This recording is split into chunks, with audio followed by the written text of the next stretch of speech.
했습니다. 그러던 어느 날 이 도우저는 선교사는 바로 상처가 입은 이 발에 상처를 입고 피가 막 이렇게 엉켜 있는 그 소년을 이렇게 발을 씻고 있었어요. 그런데 참 어떻게 하다가 보니까 자기 인디언들이 자기들이 하는 얘기를 듣게 됐습니다. 지금까지 인디언이 발을 씻겨주는 백인 어디 들어봤냐? 저분은 분명히 이 사람은 하나님께로부터 온 사람이다 하는 이런 말을 듣게 됐어요. 그러면서 그 다음부터는 이 인디언들의 마을에 인디언 집에 갈 때 가다가 보면 인디언들이 그저 불러주는 소리가 그저 도우 그 선교사 이런 얘기하고 또 그가 온다 이런 말도 하지 아니하고 그들은 그저 우리에게 보내는 하나님의 사람이 오신다. 저분은 하나님의 사람이다. 이렇게 그날부터 사람들이 이렇게 막 대하더랍니다. 그리고 그 사랑 안에서 인디언들은 비로소 하나님의 사랑을 하나님을 발견한 거죠. 다 같은 백인들이지만은 약탈하고 방화하고 그리고 억압하는 백인이 아니라 사랑하는 백인이라 정말로 하나님께서 자기들에게 보내준 하나님의 사람이다. 이렇게 그들에게 인정을 하고 인정을 받게 됐습니다.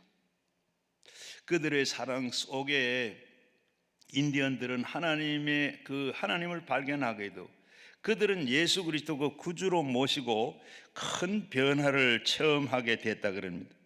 그리고 그 사랑 안에서 하나님을 볼 수가 있었고 인간은 하나님의 형상으로 모양으로 지음을 받고 하나님을 사랑하시니라. 하나님의 사랑을 받지 않고는 이렇게 평안과 행복을 누릴 수가 없습니다. 사랑을 받고 난 뒤에 이 사랑을 주는 곳에는 하나님이 와 계시는 겁니다. 선교사들은 바로 그런 그 마음 속에 하나님 사랑하는 것이 하나님을 보여준 것이 됐습니다. 모든 사람들은 이렇게 하나님을 보기를 원해요. 하나님은 그 환상이나 꿈으로든지 보기를 원하는데 하나님은 영이시기 때문에 보이질 않습니다. 그리고 본 사람은 아무도 없습니다. 실상은 하나님을 통해서 하나님에 대해서 배울 수가 있는데 사랑이 구체적으로 표현되어지는 곳에는 하나님이 계십니다. 하나님이 사랑이기 때문에 하나님을 얼마나 사랑하느냐, 하나님은 바로 그것에 사랑하느냐에 따라서 그곳에 하나님이 나타나요. 오늘 여러분들이 이 예배 가운데 하나님을 만나시는 여러분 되시기를 바랍니다. 바로 그리고 이 하나님을 만나려고 그러면 하나님이 내 속에 계시면 어떻게 하냐? 제일 먼저는 바로 용서를 생활화해라. 우리는 용서하는 것을 생활화해야 한다. 에베소서 4장 32절을 보면 서로 친절하게 하며 불쌍히 여기며 서로 사랑하기를 하나님이 그리스도 안에서 너희를 사랑하심 같이 하라고 말씀했습니다. 이는 하나님의 명령입니다. 하나님께서 그리스도 안에서 우리가 서로 사랑하신 같이 우리를 보러 서로 서로 인자하게 불쌍히 여기고 용서해야 됩니다. 윌리엄 워드는 살인자는 짐승 같은 사람이고 평범한 사람은 남을 쉽게 판단하나 남을 용서하는 자는 신에 가까운 사람이라. 살인자는 짐승같이 같은 사람이고 바로 남을 쉽게 판단하나 남을 용서하는 자는 바로 신에 가까운 사람이라. 잠언 19장 11절 말씀도 노하기를 더디하는 것이 사람이 슬기요 허물을 용서하는 것이 자기의 영광이라. 예수님 생애 가운데 두 가지 예수님은 용서하는 사건이 나옵니다. 성경에 보게 되면 예수님께서 용서를 하셨는데 용서하는 데는 두 가지 사건이 있었는데 하나는 바로 예수님이 어느 날 이 성전 마당에서 성전 뜰에서 말씀을 선포하고 있는데 거기 바리새인들과 서기관들과 이 사두개인이 현장에서 간음하다가 여인을 잡고 와서 예수님 앞에 내동간을 쳤습니다. 그러면서 그들이 말하기를 예수님, 모세 율법에는 이런 사람들은 돌로 쳐라고 했는데 예수님은 어떻게 합니까? 그러니까 예수님이, 그리고 그들은 손에 돌을 들고 있었고 이 여인은 그저 두려워서 덜덜 떨고만 있습니다. 그때 예수님께서 하시는 말씀이 땅에서 아무 말씀도 하지 아니하고 땅에 엎드려서 무엇인가 쓰셨습니다. 예수님은 그렇게 뭐라고 썼는지는 모르나 그러는 가운데 또 이들은 재차 예수님 어떻게 하실까냐고 합니다. 그때 예수님께서는 허리를 펴시고 일어나셔서 거기에 큰 자로부터 작은 자에 이르기까지 한 사람 한 사람 눈을 이렇게 다 둘러보시고는 예수님께서 너희 중에 죄 없는 자가 있으면 이에게 돌을 던져라. 그리고 다시 예수님은 무언가 또 엎드려 쓰십니다. 그리고 거기에 큰 자부터 또 거기에 먼저 한 둘이 돌을 던지고 자리를 떠났습니다.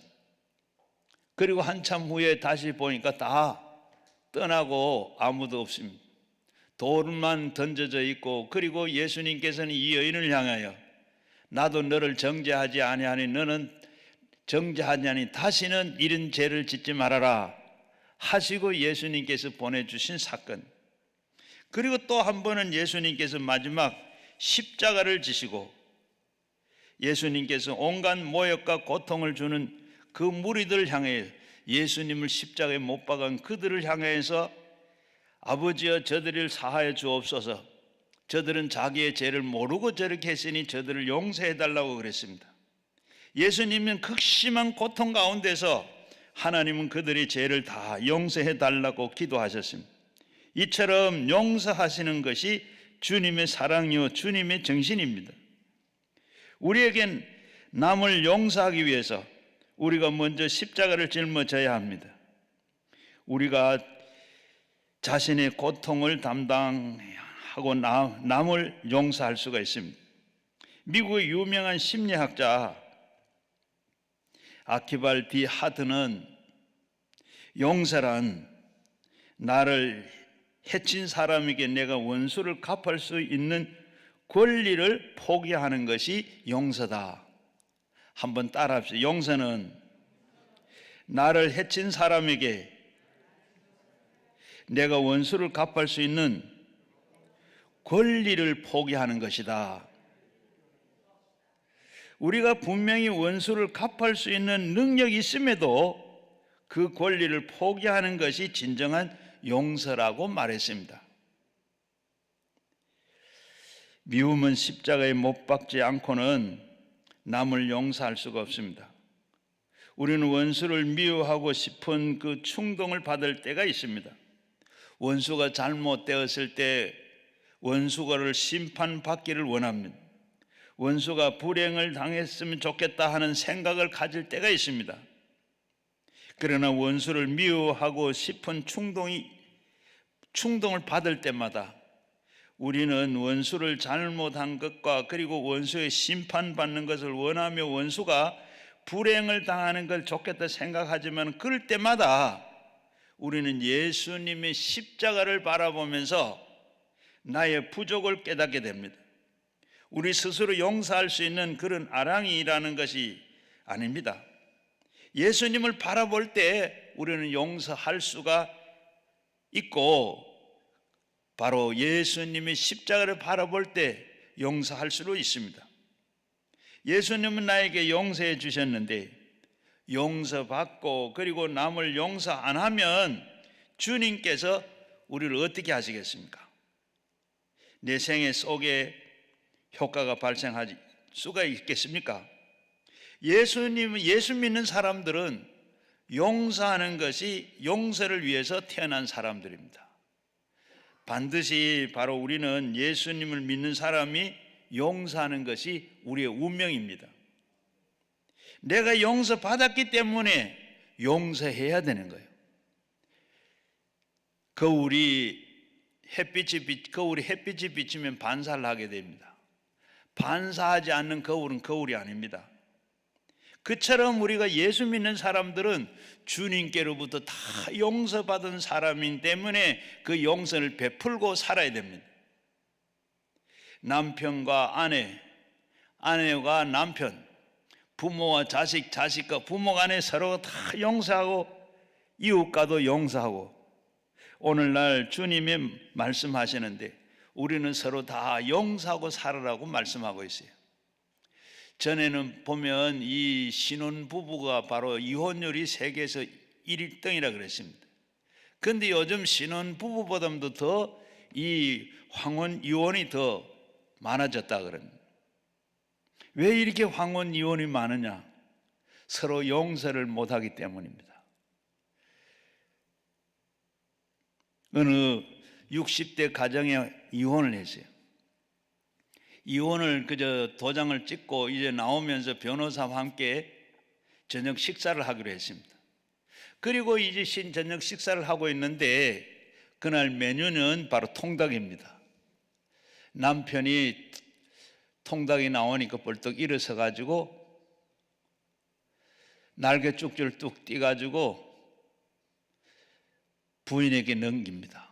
그걸 본 변호사는 이분들은 도장을 찍었지만은 오늘 잘하면 화해가 일어나겠다, 합하겠다, 이런 생각하는 동시에 그 부인이 벌떡 자리에 일어나가지고 30년 동안 날개 쪽지만 찌가지고 나 먹으러 주고 한 번도 내가 좋아하는 다리살은 주질 않았다고 그렇게 화를 내서 그럽니다. 그러니까 남편이 나는 그 날개 쪽지를 제일 좋아하는데 나는 나 먹지 않고 줬는데 하고 둘이가 씩씩거리면 보면 다 자기 집으로 각자 갔다 합니다. 집에 간 남편은 생각해 보니까 그래 30년 동안 내가 나만 좋아하는 줄 알고 날개 쪽지를 째줬는데 한 번도 물어보지 않고 그래 내가 잘못했다 하고 그래도 사랑하는 마음은 여전한데 하고 전화를 했습니다. 하는 할머니가 보니까 영감의 전화라 그냥 아직 화가 안 풀려 받지를 않았. 또 있으니까 또 전화가 와요. 이제 나의 밧대를 뗐습니다.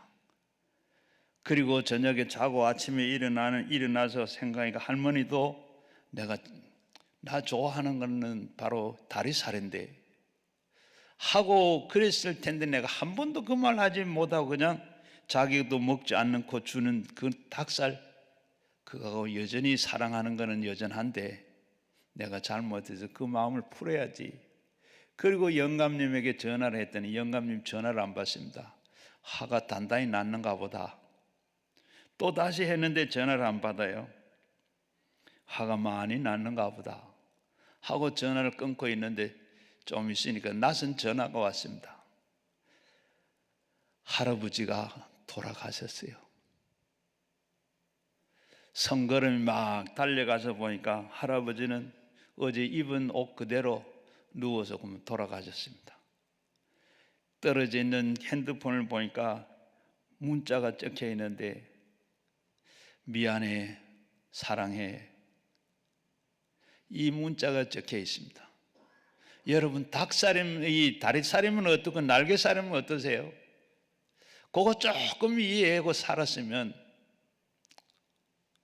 여러분 우리가 바로 그게 우리 인생입니다. 이웃을 용서함으로 그리스도의 용서하는 마음을 받아 누릴 수가 있는 겁니다. 마태복음 5장 44절 말씀에 보면 우리의 원수를 사랑하며 너희를 핍박하는 자들을 위하여 기도하라. 이와 같이 한즉 하늘에 계신 너희 아버지의 아들이 되느니라. 이렇게 서로 용서하고 위해서 기도할 때 하나님의 아들이 된다 그랬습니다. 이는 하나님이 해를 악인에게도 선인에게도 비추게 하시고 비를 의인과 의로운 자와 불의한 자에게 내리신다고 했습니다. 원수를 사랑하시고 우리는 핍박하는 자를 위해서 축복의 기도를 하기 위해서 먼저는 우리 자신들의 십자가에 죽으셔야 합니다. 그러할 때 우리는 비로소 모든 미움과 원한을 극복하는 원수도 사랑할 수가 있습니다. 우리를 핍박하는 자를 위해서 기도하고 축복하기 위해서는 십자가를 내가 먼저 져야 된다는 얘기입니다. 그럼 우리는 사랑은 용서를 빚진 자들입니다. 우리는 모든 사람은 용서의 빚진 자예요.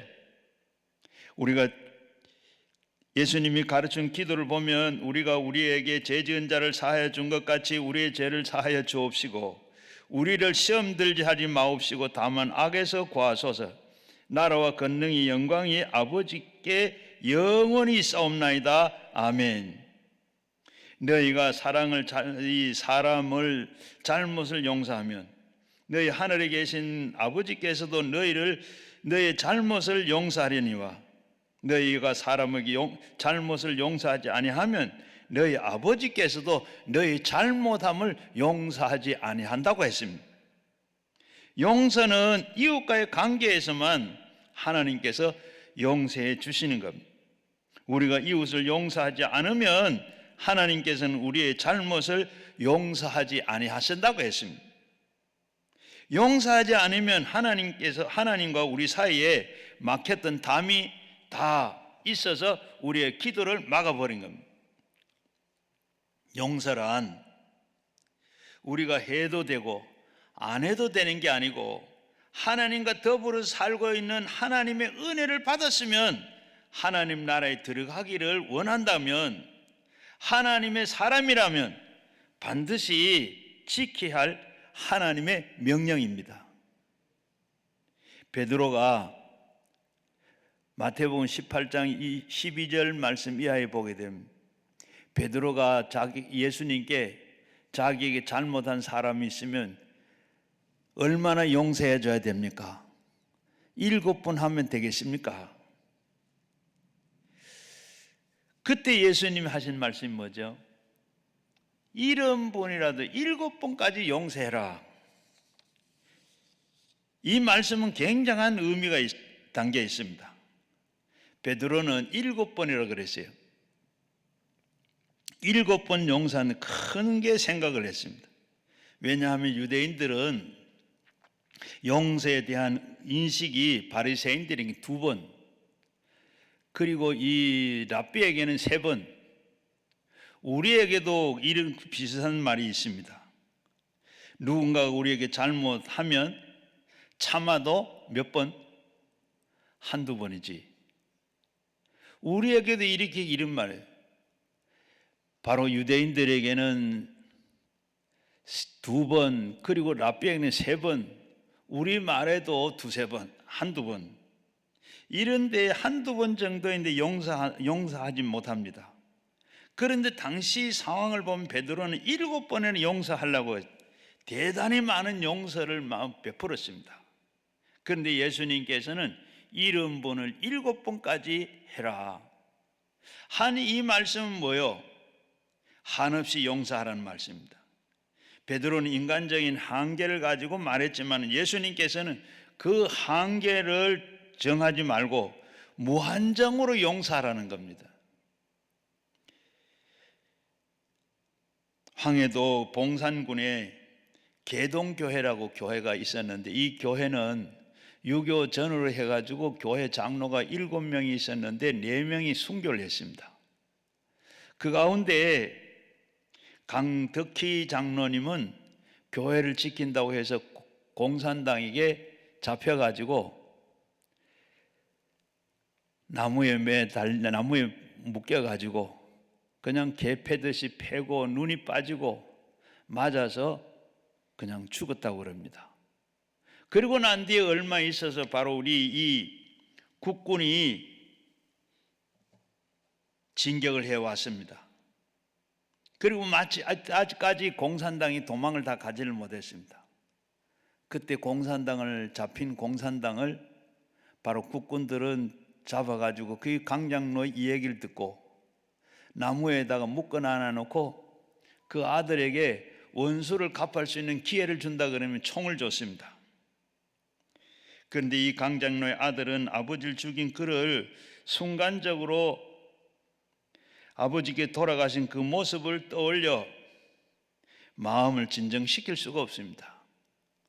그리고 다시 고개를 숙이고 기도를 한 후에 당신들은 내 아버지를 죽인 원수지만은 아버지는 그래도 당신들을 다 용서하고 축복하고 세상을 떠났습니다. 나는 아버지의 뜻을 따라서 당신들을 다 용서하고 사랑합니다. 이처럼 용서라는 것은 남을 해칠 사람을 원수를 갚을 그런 이 권리가 있는데도 대신에 사랑하는 것이 바로 용서입니다. 가말리엘 베일은 가장 많이 용서받은 사람이 가장 많이 용서를 할 수 있다 그랬습니다. 아브라함 링컨은 내가 매일 용서하는 마음으로 산다고 했습니다. 매일같이 용서하는 마음으로 사는, 그게 바로 주님이 원하는 마음입니다. 우리가 늘 보면 내 원수를 보면 그 잘못됐으면 대신에 내가 원수를 갚든지 아니면 누가 다른 사람에도 원수가 좀 갚아줬으면 좋겠다, 이런 마음들이 있는데 이 마음은 주님의 주신 마음이고 성령이 주는 마음이 아닙니다. 예수님께서는 우리의 죄를 다 짊으시고 우리의 죄를 청산하시고 새로운 삶을 살 수 있도록 만들어 주셨으니 우리는 그리스도의 사랑을 가지고 끊임없이 우리는 그 삶 속에서 용서하는 생활을 해가면서 살아야 하는 겁니다. 용서할 만한 사람을 용서하는 것은 진정한 용서가 아닙니다. 용서할 수 없는 자를 십자가를 짊어짐으로 차라리 마음의 고통을 내가 당하면서 그것이 용서하는 것이 진정한 용서입니다. 하나님의 뜻을 따르는 용서입니다. 그리고 두 번째는 용서하는 것은 잊어버려야 됩니다. 우리가 용서했다 하는데 그 용서해가지고 그것이 다시 생각이 나면 그건 용서가 아닙니다. 우리는 이미 용서한 것은 잃어버려야 돼요. 잃어버리지 못한 것은 용서가 아닙니다. 옛말에 은혜는 물에 새기고 원하는 돌에 새긴다 하는 말이 있습니다. 은혜를 물에 새겼으니까 물이 흘러가면 다 떠내려가고 없죠. 다시 생각할 수가 없고 볼 것도 없고 보이도 안 떠내려갔으니까. 그러나 원하는 돌에 새겨 두면 어떻게 돼요? 원망하고 증오하는 마음이 커집니다. 그러나 하나님께서는 용서하는 것을 잊어버리십니다. 히브리서 8장 12절 말씀에 내가 그들의 불의를 긍휼히 여기시고 그들이 죄를 다시는 기억하지 아니하신다. 히브리서 10장 17절 말씀에도 보면 그들의 죄와 그들의 불법을 내가 다시는 기억하지 아니하리라. 우리는 회개하고 예수의 보혈로 우리의 죄를 씻으면 하나님께서는 우리의 죄에 대해서 기억조차 아니하신다고 말씀하셨습니다. 용서받은 죄는 기억도 하지 아니합니다. 용서받은 죄는 기억도 하지 않는다 그런데 마귀가 그저 기억나게 하는 것은 마귀가 하는 일입니다. 성령이 일이 아닙니다. 성령은 하나님의 영으로 하나님께서 용서하신 것을 다시는 기억도 하지 아니하시고 남을 정죄하지도 않고 심판도 하지 않습니다. 오직 마귀는 우리의 죄를 기억나게 하시고 마음의 정죄를 하게 합니다. 용서받은 죄를 다시 기억나게 하는 겁니다. 그럴 때마다 우리는 생각나기에 뭐라고 그래요? 나사렛 예수 이름으로 사탄아 물러가라고 해요. 우리가 보면 사람도 보게 되면 내가 누구 잘못한 거 있으면 그걸 보고 다 용서했으면 그다음 그거 끝나야 되는데 자꾸 그걸 가지고 끄집어내고 이야기한 거, 이거는 뭐예요? 마귀가 하는 얘기입니다. 내 속에 계속 거기에 우리는 공격을 받는 거예요. 우리의 죄를 회개하면 깨끗이 되어서 모든 죄를 다 씻어준다 그래요. 요한 1서 1장 9절에 보게 되면 만일에 우리가 죄를 자백하면 그는 미쁘시고 의로우사 우리의 모든 불의를 깨끗하게 하실 것이라. 우리의 죄를 사하시고 우리의 죄를 불의를 깨끗하게 하신다. 그리고 그분은 용서한 건 다 기억도 하지 않는다 그랬습니다. 우리 부모님은 자식들이 여하간 부모에게 잘못해도 다 모두 다 씻어버리고 잊어버립니다. 왜냐하면 부모는 자식을 항상 불쌍히 여기는 마음이, 그게 바로 주님이 주시는 마음입니다. 부모는 자식에 대한, 자식이 부모에게 잘못하더라도 그걸 다 잊어버리고 다시는 잊어버려요. 어느 양로원에 할머니 한 분이 들어오셨어요.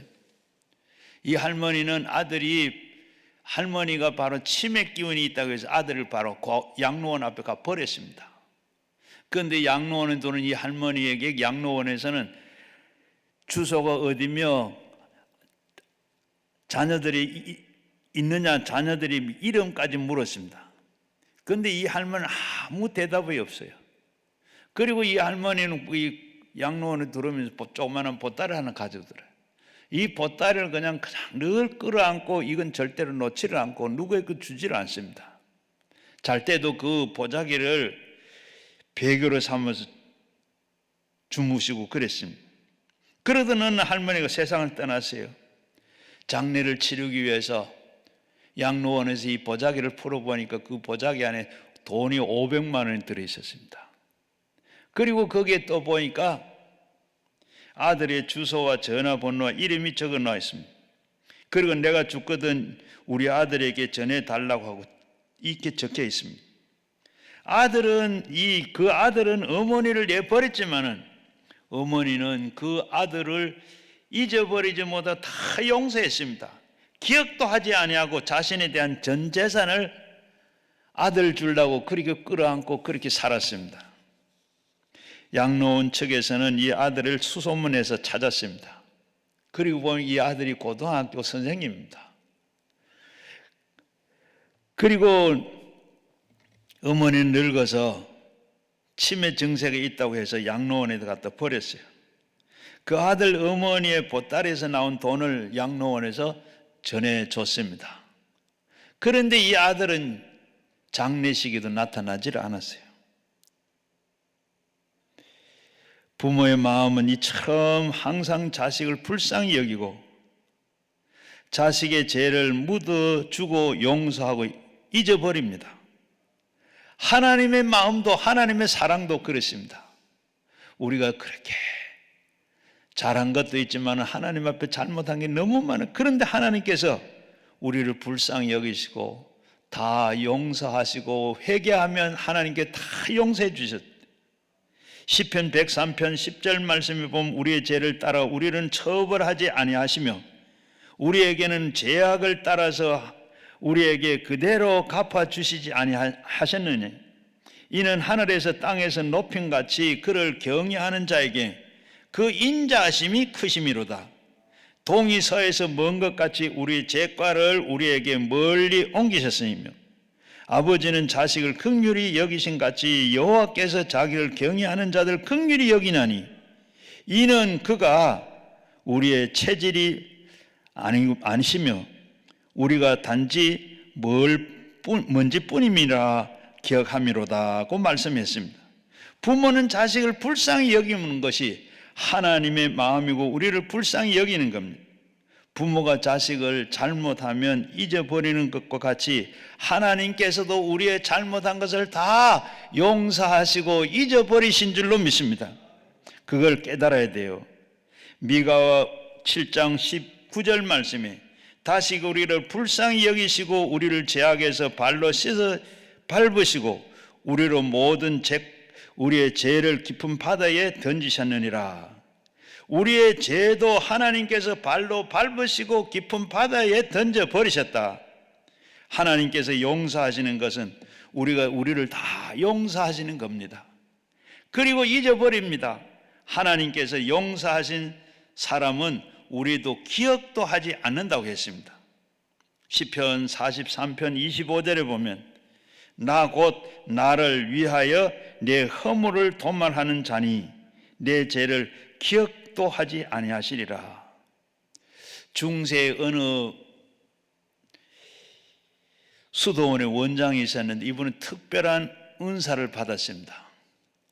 이분은 기도하면 사람들의 마음에 그 마음을 다 투시할 수 있는, 지난 날에 어떤 죄를 지었는지를 다 볼 수 있는 그런 투시의 은사를 가졌다 그럽니다. 어느 날 한 수도사가 수도원에 들어왔는데 과거에 죄가 너무 많아서 그 마음이 굉장히 괴로웠다 합니다. 물론 하나님 앞에 다 회개한 일들입니다.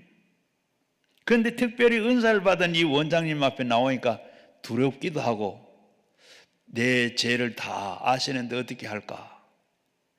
그래서 원장님 앞에 나와서 원장님 기도하면 하나님께서 그 사람의 과거의 죄를 다 보이신다 하는데 제가 지은 죄가 다 보이십니까?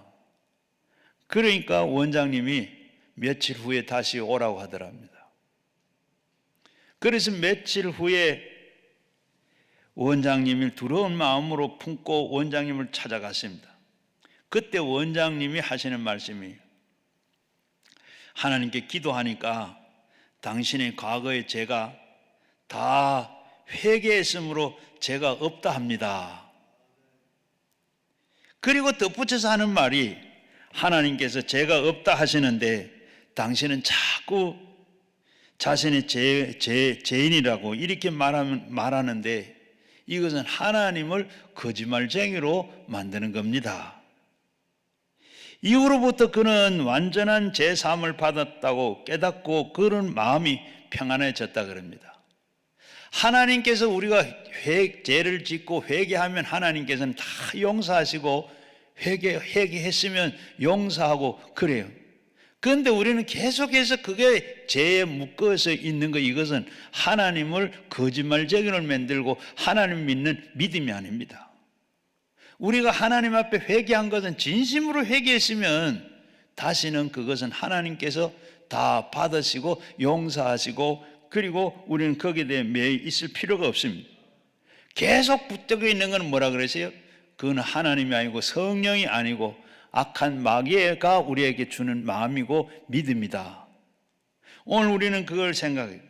그리고 한 정신과 의사가 연구에 따르면 정신병원에 입원한 환자는 절반 정도가 자신이 진정으로 용서받았다는 사실을 깨닫기만 하면 즉시에 퇴원할 수 있다고 했습니다. 죄의 무리가, 마귀가 우리에게 죄를 지은 거 그걸 붙잡고 계속 우리는 붙잡고 있고 그리고 우리에게 병도 주는 거예요. 그 내가 회개했는 거 하나님은 다 용서했다. 죄에서 완전히 해방됐다. 이러면 마귀가 달라들 수가 없어요. 마르틴 루터도 그리고 종교 개혁을 하려고 그랬을 때 네 죄가 이렇게 많은데 네가 무슨 종교 개혁을 하느냐. 그때 예수님께서 십자가 위에서 내 죄를 다 사해놓고 나는 용서받았다 하는 그런 말씀을 얘기할 때 마귀가 떠나더라. 저도 귀신 들린 사람, 병든 사람 이렇게 기도하다 보면 그렇게 얘기해요. 뭐라 그러는 거? 너도 참 죄가 그렇게 많아. 네가 뭐라고 네가 아픈 사람 위해서 기도하고 귀신 들린 걸 네가 기도하느냐? 여러분 우리가 기도할 때도 많이 우리가 그렇게 속에서 그런 소리 안 들리세요? 어떨 때 보면 그래서 우리가 기도하면 내가 무슨 기도를 해요? 한다고 뭐 됩니까? 이건 전부 의심 마귀가 주는 거예요. 우리는 이렇게 정신병원에 입원해 있는 환자도 완전히 절반 이상이 자기의 죄에서 완전히 용서받았다. 이걸 깨달으면 바로 반은 지금 퇴원해도 된다 그러죠. 예수님은 병자들을 치료할 때도 어떻게 내 죄 사함을 받았느니라. 죄 사함을 받았다 했을 때 용서받고 확신을 가질 때 놀라운 치유의 역사가 나타납니다. 이 세상에서 예수님의 보혈로 씻음을 받지 못한 것이 없습니다. 예수 믿고 회개하면 우리의 죄는 이미 용서받은 것이고 용서받은 죄에 대해서 주님은 잊으시고 하나님께서는 용서하시고 잊으신 죄를 우리에게 꺼내는 죄가 없습니다. 그리고 세 번째는 하나님의 모습은 사랑입니다. 하나님의 모습, 앞에서 말씀드렸던 그 선교사, 하나님이 가서 그곳에 가서 사랑을 나타냈더니까 어떻게? 하나님이 보낸 사람이다. 하나님이 우리에게 보낸 사람이다. 하나님의 사람이다 하듯이 하나님의 그 모습은 사랑이에요. 우리가 다 하나님을 보기를 원하지만은 어떤 형상으로든지 환상으로든지 우리에게 보기를 원하는데 그 실제적으로 보이지 아니하고 그곳에 사랑이 있으면 하나님이 보여지고 나타나는 겁니다. 7절 말씀에 우리 같이 한번 보겠습니다. 사랑하는 자들아 우리가 서로 사랑하자. 사랑은 하나님께 속한 것이니 사랑하는 자마다 하나님으로부터 나서 하나님을 알고 사랑하지 아니하는 자는 하나님을 알지 못하나니 이는 하나님은 사랑이심이니라. 사랑의 속성을 가지고 계신 하나님의 모신 사람마다 사랑하게 되고 하나님을 모시지 않는 사람은 사랑하지 않게 된다고 그랬습니다. 마음속에 샘이 있으면 그 샘에서 샘물이 밖으로 나오게 되어 있습니다. 가난한 사람의 어머니라고 불려지는 테레사 수녀, 1910년에 건축업자이고 시의원이신 아버지 슬하에 태어났습니다. 그리고 17살에 18살에 수녀가 됐어요. 그리고 그 캘거타로 건너가 가지고 이 수녀회에서 운영하는 고등학교 교사로 들어갔습니다. 그래 가지고 그가 교장이 돼요. 그리고 교장을 하다 건강이 좋지 못해서 폐결핵이 들어서 히말라야 산 속에 들어갔습니다. 그래서 휴양을 하면서 그리고 기도를 하고 그리고 사명을 받아요. 소명을 받아서 가난한 사람들 중에 아이들을 가르치고 가난한 사람을 섬기고 일생을 보내라는 명령을 들었습니다. 그래서 그는 인도 돈 5루피 약 한 120원 되는 이 돈을 가지고 가난한 사람 이 캘거타의 빈민굴로 들어갔어요.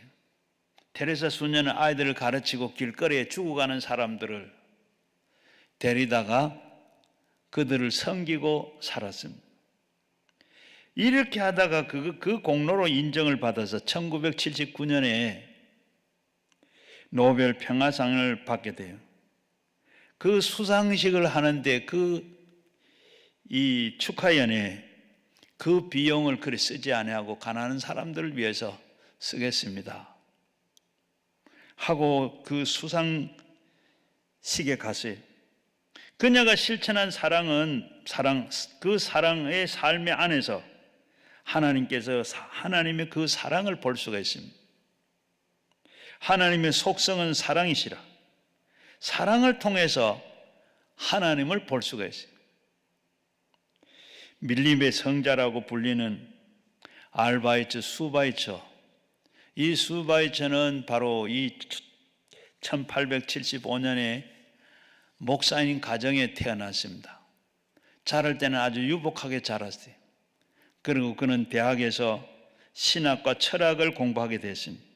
그리고 그 후에 목사가 되고 교수가 됐어요. 그리고 그 후에 이 파이프 오르간을 연주하는 음악에 아주 심취되기까지도 했습니다. 29살 때 우연히 기숙사 책상에서 잡지가 있는 그 아프리카 사람들이 비참하게 사는 생활을 보게 됐어요. 그래가지고 구라파는 이렇게 문명 생활을 하고 있는데 저 아프리카 사람들은 저렇게 비참한 삶을 살고 있는가? 참 공평하지 않다. 불공평한 것이 참 짝이 없다. 그러면서 내가 가서 저들을 도와야 되겠다. 그리고 사명감을 얻게 됐습니다. 그 후에 슈바이처는 의학을 공부하게 돼요. 의학을 공부해가지고 아프리카의 가장 덥고 독사 악마가 많은 들끓는 이 악어가 많이 끓는 그 댕바네르로 가서 병원을 설립합니다. 그곳에서 많은 사람들을 이렇게 돌보고 섬깁니다. 그러던 어느 날 한 부인이 와서 저는 정말로 이해할 수가 없어요. 훌륭한 의사요, 훌륭한 학자가 왜 여기 와서 이런 고생을 하는지 나는 이해할 수가 없어요. 그때 슈발처는 빙그레 웃으면서 이런 얘기를 했다 그럽니다. 저는 말로서는 감동시킬 만한 말재주가 없습니다. 그래서 하나님의 사랑에 대해서 아무리 열심히 설교를 해도 소용이 없습니다. 그래서 사랑을 베푸는 동안에 저는 하나님을 바로 전할 수가 있습니다. 그러므로 나는 이곳에 와서 의술을 통해서 환자들을 치료해 줌으로 사랑을 베풀고 하나님을 이렇게 만나는 사람들에게 다 전도를 하고 있습니다. 1952년에 그는 노벨 평화상을 수상하게 됐습니다. 그때 많은 기자들이 그가 수상식에 가는 열차를 타고 같이 차에 올랐어요. 그런데 이 슈발츠를 찾을 특실에 갔는데 없어요. 1등 칸에 가는데 없어요.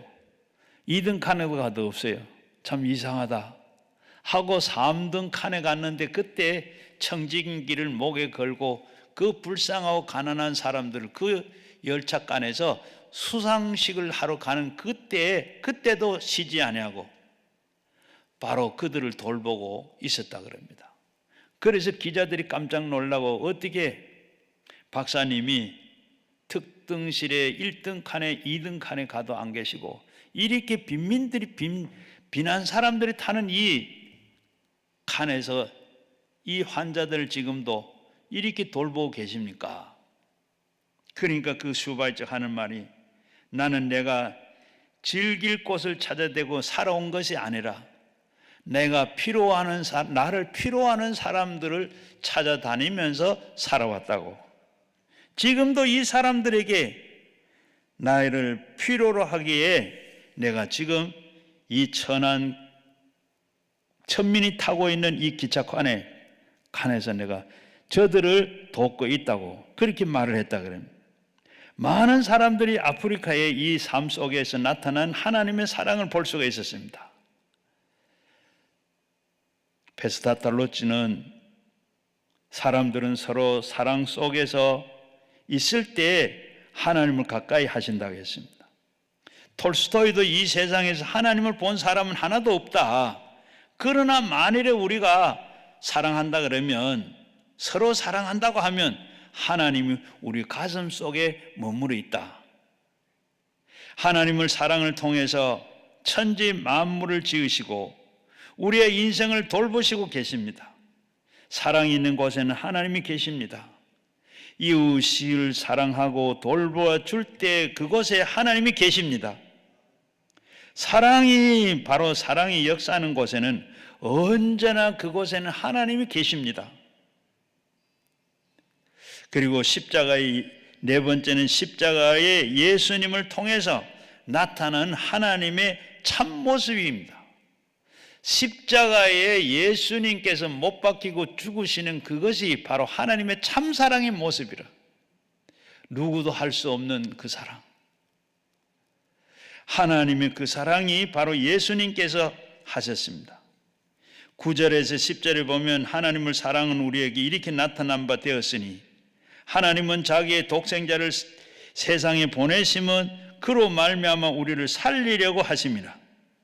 사랑은 여기 있으니 우리가 하나님을 사랑하는 것이 아니요 하나님 우리를 사랑하사 우리의 죄를 속하기 위하여 화목제물로 그 아들을 보내셨습니다.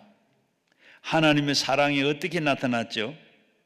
독생자 예수 그리스도를 보냄으로 우리의 죄와 허물과 병과 저주와 죽음과 가난을 십자가에서 못 박아 버리신 겁니다. 하나님의 사랑이 우리를 통해서 나타난 죄와 대신에 짊어지시고 더러운 몸에다가 짊어지시고 병을 감당하시고 병을 짊어지시고 가난을 그리고 죽음으로 모든 것 다 짊어지셨습니다. 내가 죽어야 할 그 십자가에 예수님께서 바로 십자가에 달려 죽으셨습니다. 이것은 바로 하나님의 사랑입니다. 하나님의 사랑. 하나님 우리를 사랑하셔서 독생자를 통하셔서 하나님의 사랑을 나타내 보여주셨던 겁니다. 로마서 5장 8절 말씀에 우리가 아직 죄인 되었을 때 그리스도께서 우리를 위해 죽으심으로 하나님께서 우리를 대하여 자기의 사랑을 확증하셨느니라. 하나님께서 우리를 살리기 위해서 예수님께서 십자가에서 또 죽는 것을 확증하셨다.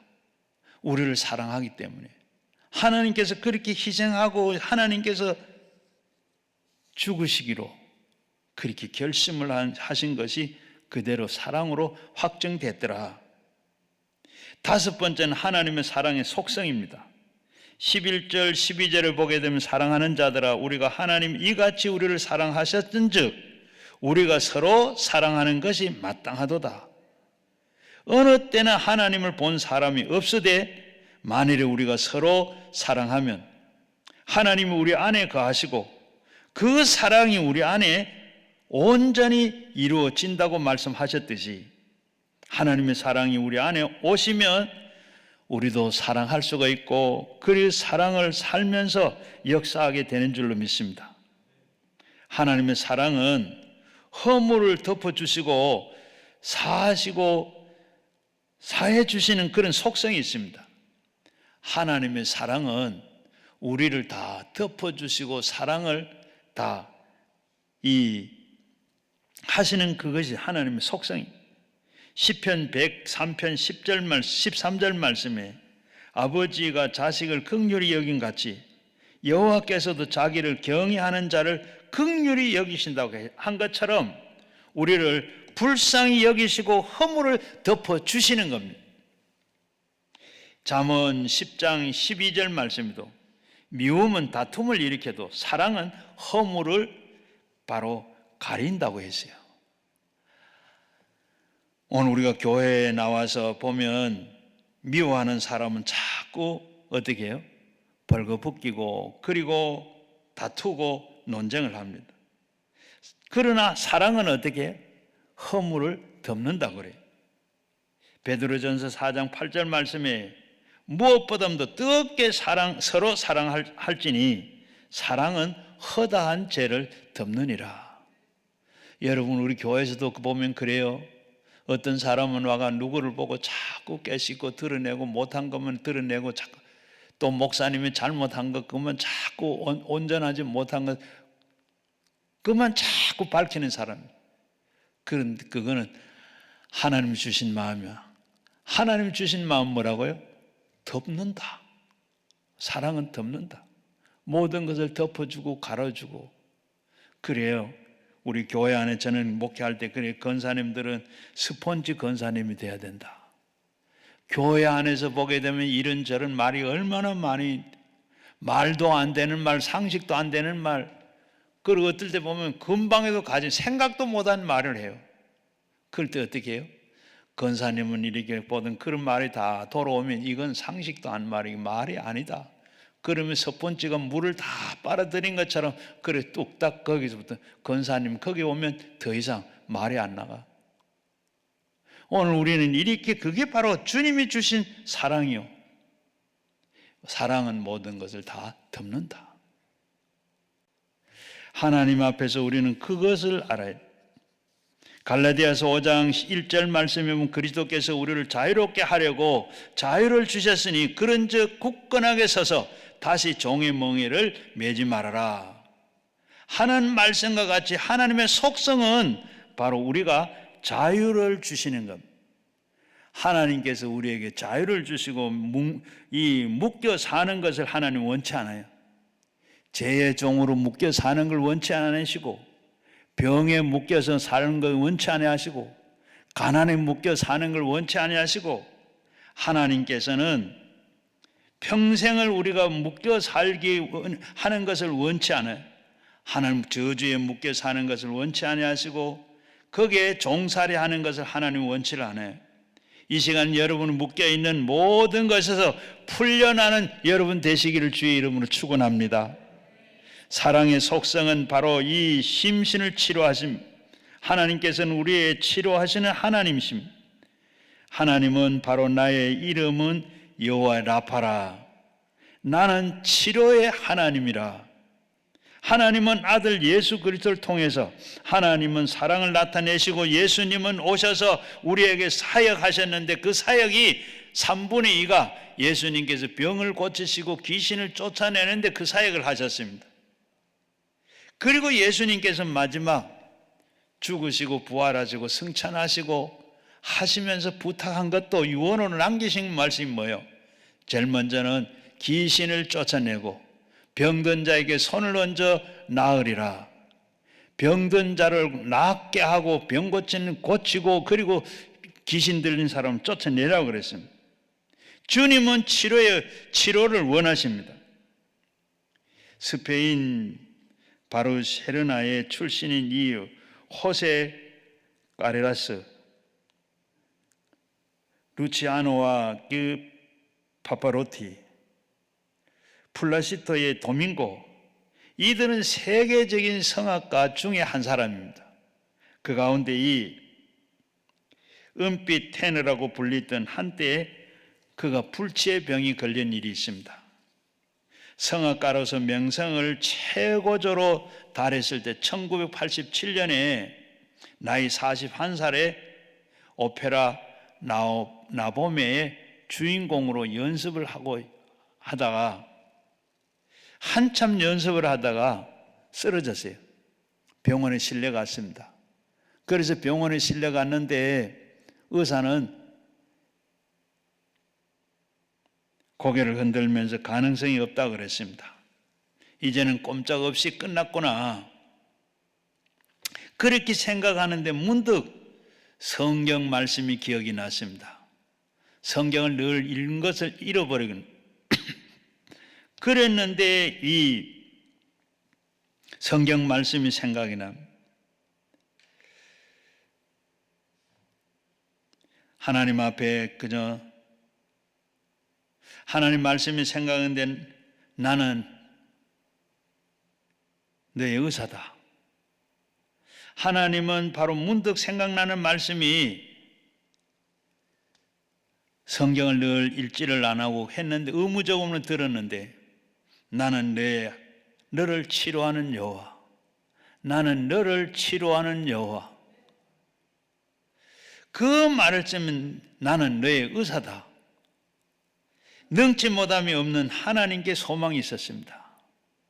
하나님은 나의 네 의사고 나는 너희를 치료하는 여호와라. 하나님 앞에 그래 맞습니다. 하나님 내 병 고쳐주세요. 병원에서는 소망이 없다 그러는데 하나님 내 병 고쳐주시기만 하면 남은 생에 주를 위하여 살겠습니다. 이렇게 하나님 앞에 매달려 기도를 드립니다.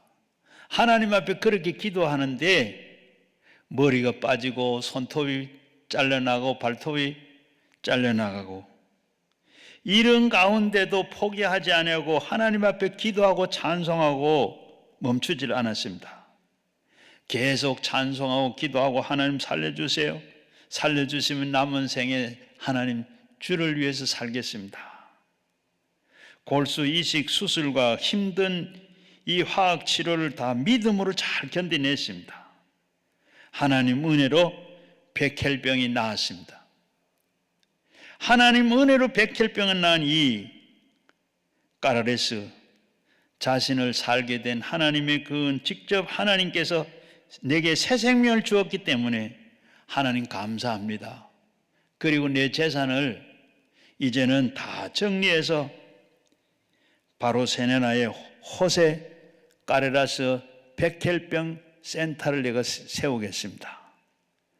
센터를 세워서 미국과 독일과 이 스위스에 지부를 두고 백혈병이 걸린 사람들을 위해서 돕는 선교 센터를 만들고 거기에서 바로 많은 하나님의 은총으로 선한 일을 하게 됐습니다. 그래서 비로소 이 까레라스를 통해서 하나님의 사랑이 나타나게 됐어요. 지금도 그는 이렇게 말을 하고 있다 그럽니다. 때로는 질병이 은혜가 될 수도 있다. 내가 백혈병으로 고생하고 투병하는 사이에 나보다 남을 생각할 줄 아는 사람으로 변화됐다. 이제 나는 단순한 노래만 부르지 아니하고 나의 생명을 연장시켜준 주님께 감사하며 살겠다. 살아있는 동안에 하나님 앞에 감사하고 기뻐하며 하나님을 축하하며 하나님이 주신 물질을 가지고 이웃을 사랑하는 데 쓰고 살겠다. 여러분은 백혈병 안 걸린 거 얼마나 감사해요. 백혈병 걸려가지고 살아난 다음에 감사하다 그러면 내 생을 이제는 온전히 주님 위해 살겠습니다. 내 재산 모든 것 이제는 주님 위해 다 쓰겠습니다. 여러분, 지금까지 우리는 백혈병 안 걸리고 이렇게 건강에 살아있는 것 여러분 감사하셨어요? 이제 우리는 참 생각하면 오늘 하나님 앞에 정말로 우리의 남은 삶을 주를 위해서, 교회를 위해서, 기도원을 위해서, 주를 위해서 사용되는 여러분 되시기를 바랍니다. 하나님의 사랑의 속성은 용기와 희망과 복을 주십니다. 하나님께서는 낙심하는 자에게는 용기를 주시고 절망하는 자에게는 희망을 주시고 그리고 하나님께서 복을 주시는 줄로 믿습니다. 하나님의 복의 근원이십니다. 하나님은 실패한 적이 없으시고 하나님은 성공하시고 복 주시며 하나님께서는 은혜 주시는 대로 하나님께서 나가서 복을 안 받을 사람 누가 있겠습니까? 하나님께서 그 나라와 그의 의를 먼저 구하면 하나님을 섬기면 살면 당당히 하나님께서 복을 주시고 복을 받을 수 있는 줄로 믿습니다.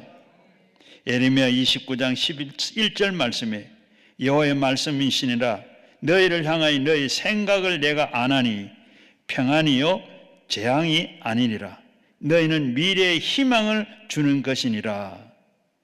재앙을 주는 것이 아니라 희망을 주시고 평안을 주시고 우리를 위해서 하나님의 생각하는 것이 성경 말씀입니다.